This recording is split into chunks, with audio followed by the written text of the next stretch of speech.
Bon, The Private Life of a Cat. On s'est dit, pour la rentrée, petit 1, on ne va pas se compliquer la vie, et petit 2, on ne va pas prendre trop de risques. Alors, petit 1, en fait d'introuvable, on va évoquer cette fois un film trouvable, même assez facilement trouvable ici et là sur Internet. Et petit 2, il s'agit d'un film avec des chats. Et vous me direz, sur Internet, ce n'est pas très difficile de trouver des films avec des chats. Mais des films avec des chats datant de 1947, c'est quand même un peu moins court. Et ça va nous permettre de donner nous aussi dans le lolcat. Même si, d'accord, nos lolcats à nous ne sont pas extrêmement lol.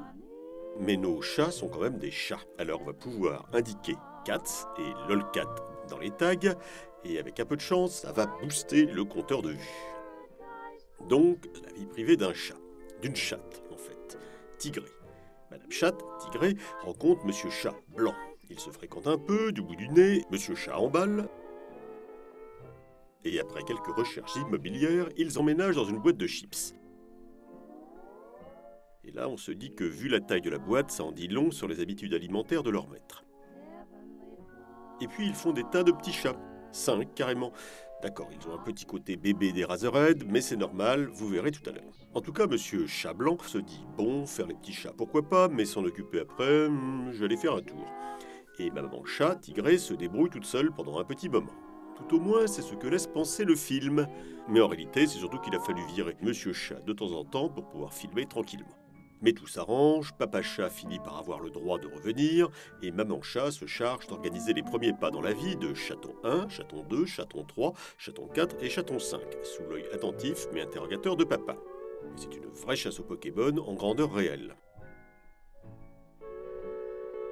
Papa fait rire les petits en faisant le clown, Chaton 1 fait le clown aussi, c'est peut-être Chaton 3 en fait, nous ne sommes pas sûrs. Et au final, maman et papa chat regardent par la fenêtre vers un avenir paisible parce qu'une vie de chat, c'est quand même mieux qu'une vie de chien si l'on en croit le film. La fenêtre, c'est celle du dernier étage du 61 Morton Street à New York, en plein Greenwich Village. Une adresse maintenant très cotée, mais attention, no pets.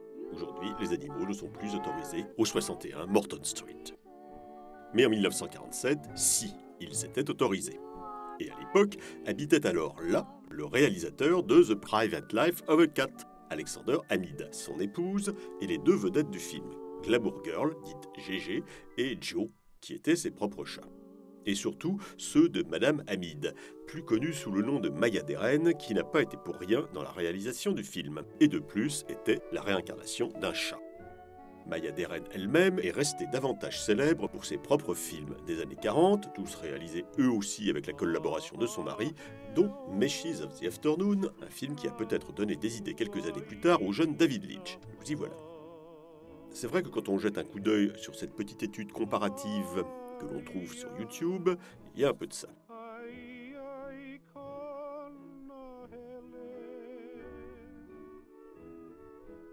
Mais Lynch prétend que, mais non, pas du tout. Et au fond, personne ne reproche à Benoît Jacquot de s'inspirer de Max Pécasse. Il faut dire qu'il n'y a pas vraiment de raison. Et puis son truc, à Lynch, de toute façon, c'est plutôt les lapins qui parlent. What time is it?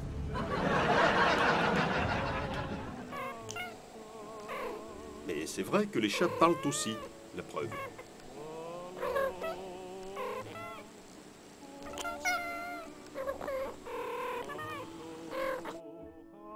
Malencontreusement, The Private Life of a Cat est un film muet, et on ne saura donc jamais ce que se sont racontés Glamour Girl et Joe pendant le tournage.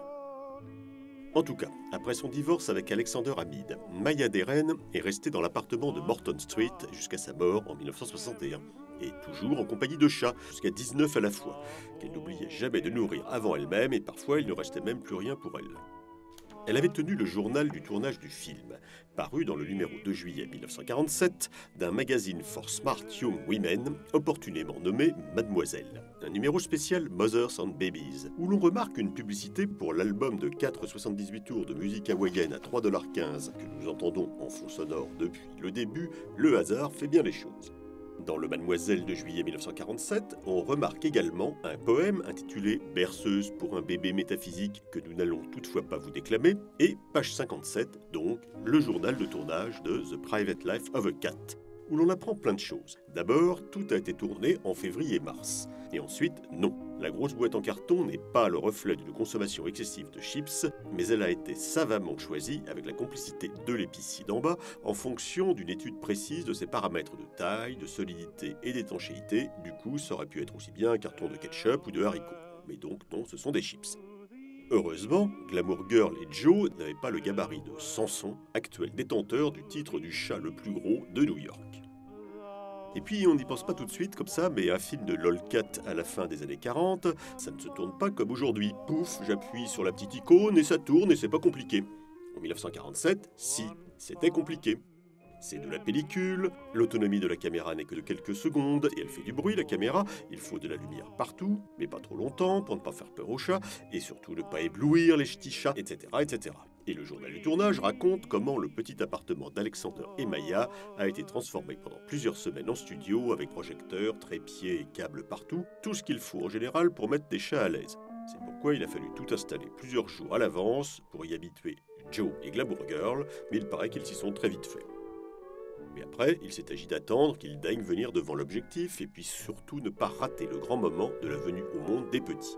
Mais c'est d'ailleurs là que ça s'est gâté au final, puisque à cause de ces images-là, la censure a interdit la projection publique du film en 1947. Il n'y a pourtant pas vraiment de quoi en fouetter un seul de chat. Mais en 1947, si, apparemment, il y avait de quoi. En plus, on n'a que l'embarras du choix. Bon, de nos jours, c'est vrai, c'est plus simple à faire, un film de Lolcat. On leur installe un concombre dans le dos pendant qu'ils sont devant leur gamelle, et après, c'est rigolo. Mais la vie privée d'un chat, c'est sacré. Et personne ne parviendra jamais à percer le secret derrière la porte.